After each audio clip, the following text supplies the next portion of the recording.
A month ago, I started reaching out to the Cameron School District asking about using school district property to hold a school board candidate debate.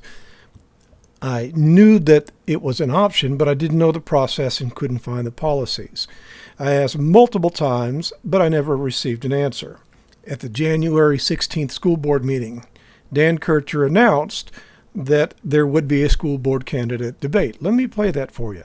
And that DC United unit of retired school personnel and teachers is going to host a board candidate forum in March.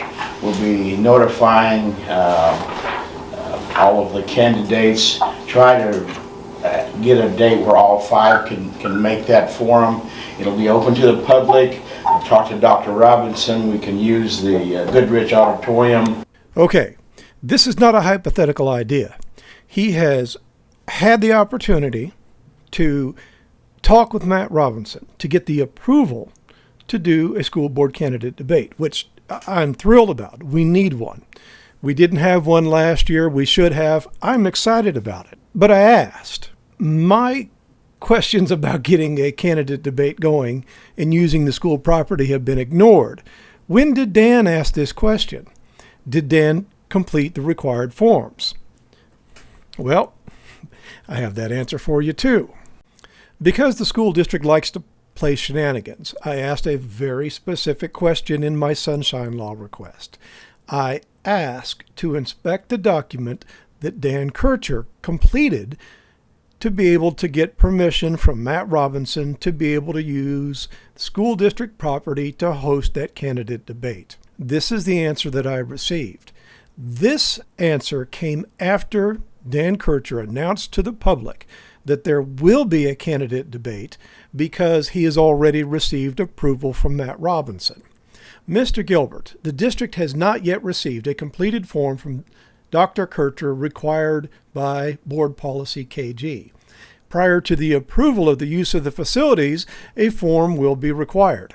Look, somebody's lying here. Either Dan Kercher lied when he said Matt Robinson gave the approval to use Goodrich Auditorium, or the school district has been caught once again not following their own policy, and they're throwing this little white lie out there because they got caught. It's got to be one or the other.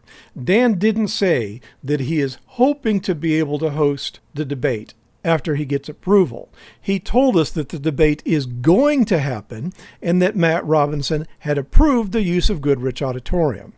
Dan Kercher is supposed to know school district policy. He is also required to comply with school district policy.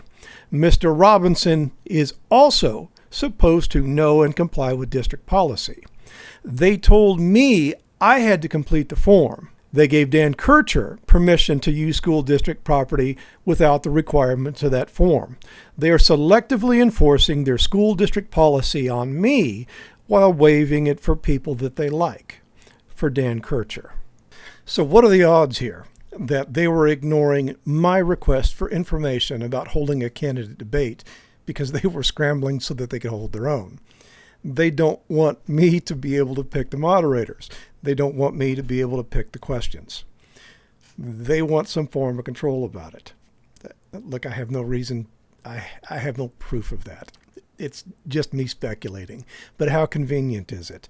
I asked 4 times for answers about hosting a candidate debate on school property. I can't get an answer. Dan Kercher, though, not only has he had enough time to get answers, he has had the opportunity and the authorization to go ahead and do it.